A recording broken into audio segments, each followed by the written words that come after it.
আসসালামু আলাইকুম, সবাই কেমন আছেন? আজকে আপনাদের সামনে আরেকটা ভিডিও নিয়ে আসলাম। চলুন শুরু করা যাক। এখানে আমি কিছু কিছু বাসমতি চাল নিয়েছি। আগে থেকে পর্যাপ্ত পরিমাণে পানি দিয়ে ভিজিয়ে রেখেছি। এবার চালগুলোকে ভালোভাবে ধুয়ে পরিষ্কার করে এখানে আমি পানি নিয়েছি।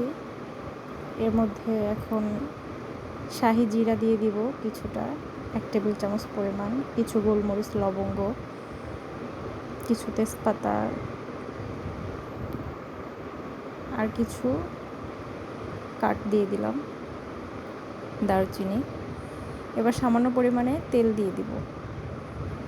দিয়ে এবার পানিটা যখন ভালোভাবে ফুটে উঠবে সে পর্যায়ে আমি আগে থেকে ধুয়ে রাখা চালগুলো এর ভিতরে দিয়ে দিব। পানির মধ্যে ভালোভাবে এটাকে 80% সিদ্ধ করে নেব।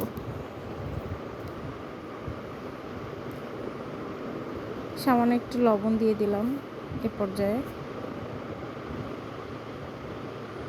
দেখুন চালটা যখন এরকম সিদ্ধ হয়ে আসবে 80%, ভিতরে চাপ দিলে চালটা একটু হালকা শক্ত থাকবে। সে পর্যায়ে পানিটা ঝেড়ে নিব ঝুড়িতে ঢেলে। এখন আমি কড়াইতে পর্যাপ্ত পরিমাণে তেল দিয়ে কিছু পেঁয়াজ বেরেস্তা করে নিব।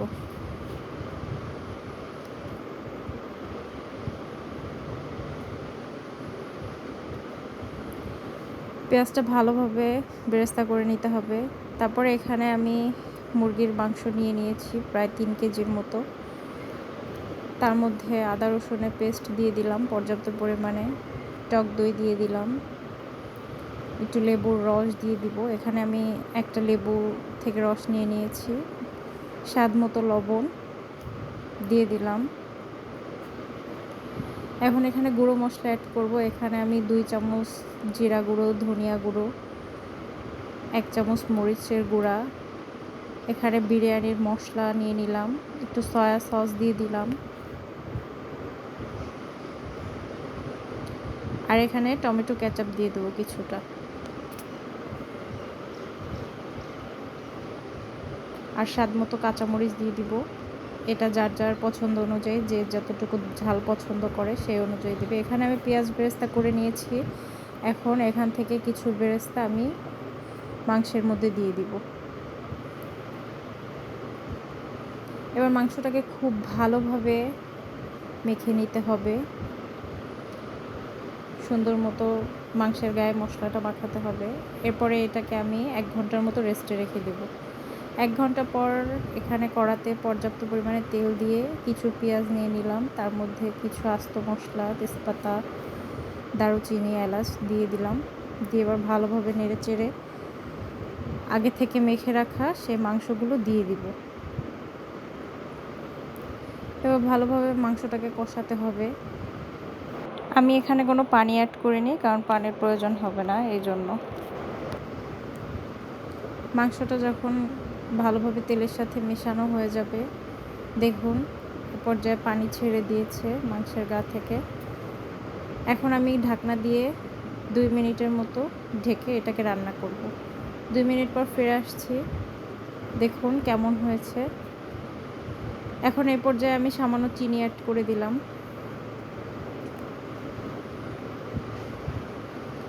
আবারও নেড়েচেড়ে মিশিয়ে নিয়েছি। যখন এমন একটা পর্যায়ে চলে আসবে মাংসের, তখন মাংসটাকে যে হাঁড়িতে আমি রান্না করব ঢেলে নিলাম। তারপরে তার উপর থেকে আগে থেকে সিদ্ধ করে রাখা বাসমতি চালগুলো ছড়িয়ে দিচ্ছি। সুন্দর মতো ভালোভাবে ছড়িয়ে দিতে হবে। এখানে আমি 2 কেজির মতো বাসমতি চাল সিদ্ধ করে নিয়েছি। এবার একটু জাফরান গুলিয়ে সেটা উপর থেকে দিয়ে দিলাম, আর পেঁয়াজ বেরেস্তাগুলো দিয়ে দিব। তারপরে ঢাকনা দিয়ে ভালোভাবে ঢাকনার চারিপাশ আটকে দিতে হবে আটা দিয়ে, কোথাও যেন কোনো ফাঁকা না থাকে। তারপরে এটাকে 15 মিনিটের মতো দমে ভালোভাবে রান্না করতে হবে। দেখুন আমি এটাকে 15 মিনিটের মতো রান্না করে নিয়েছি দমে। 15 মিনিটের বেশি আমার লাগেনি, যেহেতু মাংসটা আগে থেকেই কষিয়ে রেখেছিলাম, এর জন্য আমার সময় খুবই কম লেগেছে। দেখুন কতটা সুন্দর হয়েছে, একদম পারফেক্ট। এখন আমার বিরিয়ানি এটা রেডি। আমি এখন নামিয়ে এটাকে পরিবেশন করব।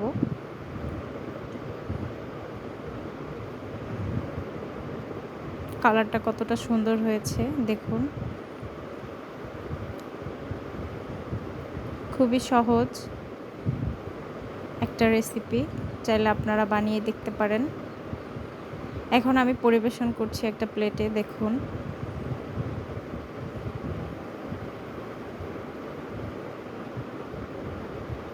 খুবই অল্প উপকরণে আমি এটা রান্না করেছি।